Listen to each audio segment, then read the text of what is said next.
আজকে কোন রাজনৈতিক দল আপনার ইসলামের 1 পয়সার উপকার করেছে, 5 পয়সার উপকার করেছে, আপনি আমাকে দেখাতে পারবেন? আপনার সঙ্গে আমার চ্যালেঞ্জ থাকবে। আপনি বলছেন কিভাবে? বাবরি মসজিদ যেদিন ভেঙেছে, বাবরি মসজিদ ভাঙার পিছনে যেদিন সরকার ছিল কংগ্রেস সরকার, সেদিন চেষ্টা করলে কংগ্রেস সরকার উঠতে পারত, সেদিন কংগ্রেস সরকার বাবরি মসজিদকে রক্ষা করেনি। তার ঢিলাবিলির কারণে, তার গুজামিলির কারণে বাবরি মসজিদ আজকে আমার হাত থেকে চলে গেছে। পশ্চিমবাংলায় ব্রাহ্মণ সরকার 34 বছর রাজত্ব করেছে, শেষ পর্যন্ত তাদের মুখের ভাষা ছিল মাদ্রাসায় সন্ত্রাস তৈরি হয়। আজকে আমাদের দিদি বেশ কয়েক বছর ধরে আমাদের ক্ষমতায় রয়েছে, আমাদের ভোটে 70-80% ভোট আমাদের ভোটে তিনি ক্ষমতায় রয়েছেন। তার মুখের আজকে ভাষা হচ্ছে ওয়াকফ নিয়ে যদি আন্দোলন করতে হয় দিল্লি চলে যান। কথা বুঝে এসছে আপনার? কে আপনার উপকার করেছে?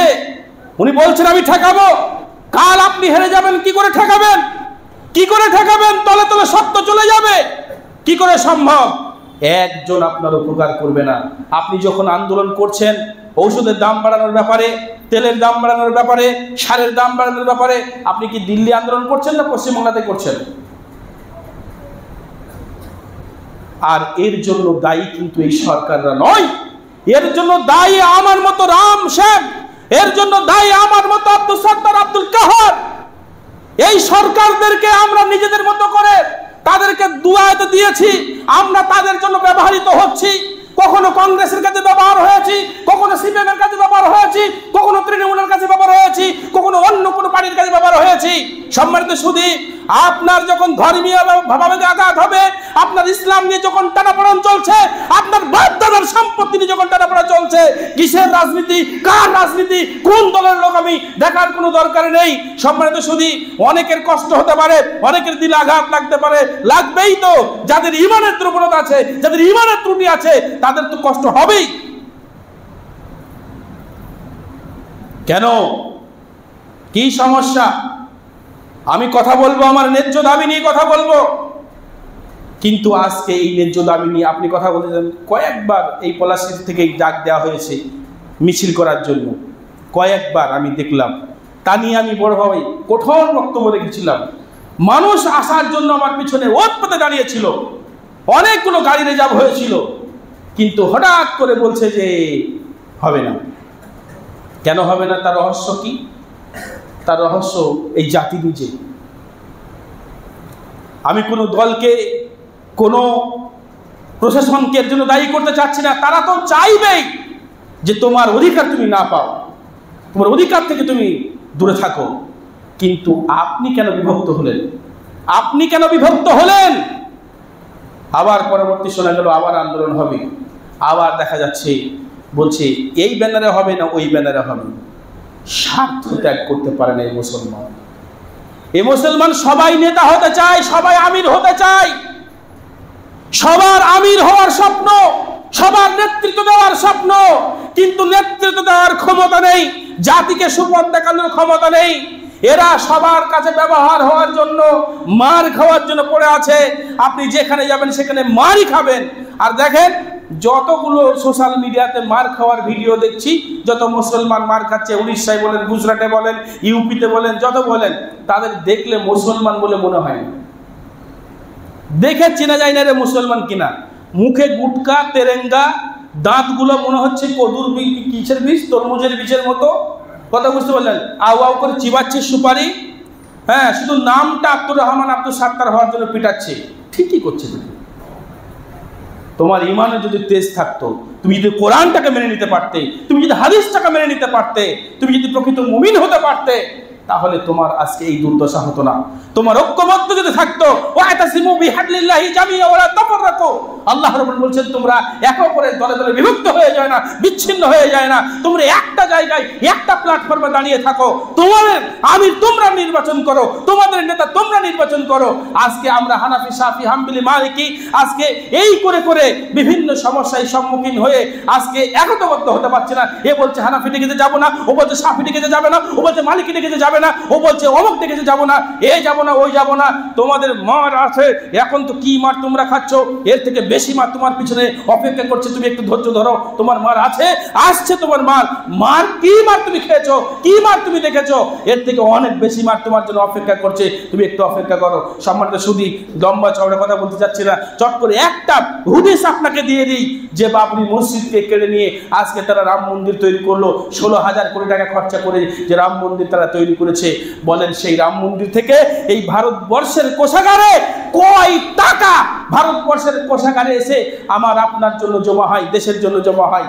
5 পয়সা ভারতবর্ষের কোষাগারে জমা হয় না, তাদের ব্যক্তিগত সম্পদ তৈরি হচ্ছে।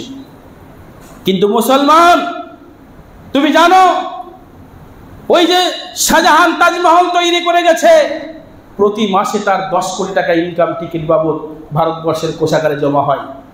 কুতুব মিনার, লালকেল্লা, হাজারদুয়ারি, ইমামবাড়া, চারমিনার, যতগুলো সম্পদ আছে এই সম্পদগুলো থেকে কোটি কোটি টাকা জমা হয়, সেটা ভারতবর্ষের সম্পদে। পাঞ্জাব থেকে শুরু করে নিয়ে হাওড়া পর্যন্ত শেরশাহ যে রোড তৈরি হয়েছে, লক্ষ লক্ষ কোটি কোটি টাকার ট্যাক্স তৈরি হয়, সেটা আমার মুসলিম তৈরি করেছে, সেই ট্যাক্সের টাকা ভারতবর্ষের কোষাগারে তৈরি হয়। তোমাকে বলছে এই ভারতবর্ষে তোমার ঠাঁই নেই, তোমার ইতিহাস তুমি জানো না। তবে আমি বলবো এই জাতির বড় দুর্ভাগ্য, এই জাতির বড় দুর্ভাগ্য। যদি এগুলো তৈরি না করে এই জাতির জন্য ইউনিভার্সিটি তৈরি করে যেত, ভালো শিক্ষা ব্যবস্থাকে তৈরি করে যেত, যদি এই জাতিকে সুপথে পরিচালনা করার জন্য লক্ষ লক্ষ টাকা খরচা করে ওই লালকেল্লা না বানিয়ে, তাজমহল না বানিয়ে, চারমিনার না বানিয়ে, কুতুব মিনার না বানিয়ে যদি শিক্ষা প্রতিষ্ঠান তৈরি করে যেত, ইউনিভার্সিটি তৈরি করে যেত, যদি তারা আজকে হসপিটাল তৈরি করে যেত, আমার মনে হয় অনেক উপকার করতো। সম্মানিত শুধু সেটা জাতির জন্য কাজে লাগতো। আজকে তৈরি করে দেশের জন্য কাজ করেছেন, কিন্তু আপনার কাজে লাগছে না। আজকে জ্যোতি বসু বাংলাদেশ থেকে এসে এই দেশের নাগরিক, বুদ্ধদেব বাংলাদেশ থেকে এসে দেশের নাগরিক, অধীর রঞ্জন চৌধুরী এদেশে বাংলাদেশ থেকে এসে দেশের নাগরিক, প্রণব মুখার্জি বাংলাদেশ থেকে এসে দেশের নাগরিক, শুভেন্দু অধিকারী বড় বড় কথা বলে, তার বাপদাদা বাংলাদেশ থেকে এসে এদেশের অধিকার মানে এই দেশের নাগরিক। কিন্তু আপনার বাপ দাদা এই দেশে জন্মিয়েছে, এই দেশে মরেছে, এই দেশে মাটি হয়েছে, এই দেশে শ্বাস প্রশ্বাস নিচ্ছে, অথচ আপনি এই দেশের নাগরিক নব, আপনাকে তাড়ানো হবে কেন? আপনার শিক্ষার কারণে, আপনার ইসলাম ভোলার কারণে, আপনার ধর্ম ভোলার কারণে। এই জন্য আপনি যদি এখনো সজাগ না হন, এখনো যদি প্রস্তুত গ্রহণ না করেন, আপনার অর্থ আছে আপনি ইংলিশ মিডিয়াম বানিয়েছেন, ইংলিশ মিডিয়ামটাকে আরবি টু ইংলিশ করেন, ইসলামকে ওখানে নিয়ে আসেন, ইসলাম আপনার কাছে থাকবে। আপনার অনেক অর্থ আছে, টাকা আছে, শুধু দুনিয়া অর্জনের জন্য কেন আপনি চেষ্টা করছেন? আপনার দুনিয়াও হবে, দিনও হবে। আপনার ওই ইংলিশ মিডিয়াম, আপনার ওই নার্সিং হোম, সেখানে এমন একটা কাজ আপনি করেন যেখানে আপনার বার্তা, আপনার অর্থ, দিন এবং দুনিয়া উভয় জায়গায় কাজে লাগবে। আপনি বড় একজন শিক্ষিত মানুষ, আপনি গবেষণাগার তৈরি করেন যেখানে জাতির জন্য কাজে দেবে। আপনার অনেক অর্থ আছে, আপনি টেলিভিশন তৈরি করেন। টেলিভিশন কি তৈরি করবেন? আপনার একটা চ্যানেল থাকবে। আজকে রিপাবলিক বাংলা যেভাবে কুৎসা উঠাচ্ছে, যেভাবে মানুষের জন্য কুৎসা করছে, দেশকে ভাগ করছে, জাতিকে ভাগ করছে, মুসলিমদেরকে অবমাননা করছে, আপনার একটা চ্যানেল থাকবে। আপনার টাকা আছে, আমার ভিতরে কষ্ট আছে, দুঃখ আছে, আমার টাকা নেই তাই আমি পারি না, কিন্তু আপনার কাছে টাকা আছে, আপনার কাছে বিদ্যা আছে, আপনার কাছে বুদ্ধি আছে, কেন আপনার চ্যানেল হলো না? কেন আপনার ছেলে আইপিএস হচ্ছে না? কেন আপনার ছেলে ডাক্তার হচ্ছে শুধু দুনিয়া কামানোর জন্য? কেন আপনার ছেলে শুধু মাস্টার হচ্ছে দুনিয়া কামানোর জন্য? আপনার ছেলেটা মাস্টার হবে, আলেম হবে, হাফেজ হবে, আপনার ছেলেটা ইঞ্জিনিয়ার হবে, আপনার ছেলেটা পাশাপাশি আলেম হবে, আপনার ছেলেটা সম্মানিত শুধু এভাবে একটার পর একটা ইসলামকে নিয়ে তৈরি হবে, ইসলামকে নিয়ে আপনি গড়ে উঠবেন। তাহলে দেখবেন ইনশাআল্লাহ এই জাতির যে অবস্থা, এই অবস্থার পরিবর্তন ঘটবে। কিন্তু যদি আপনার এই অর্থটা শুধু দুনিয়া কামানোর জন্য হয়, দিনকে আপনি যদি না নেন, তাহলে কখনোই আপনি এই জাতিকে পথ দেখানো দূরের কথা, নিজেকেই দেখাতে পারবেন না।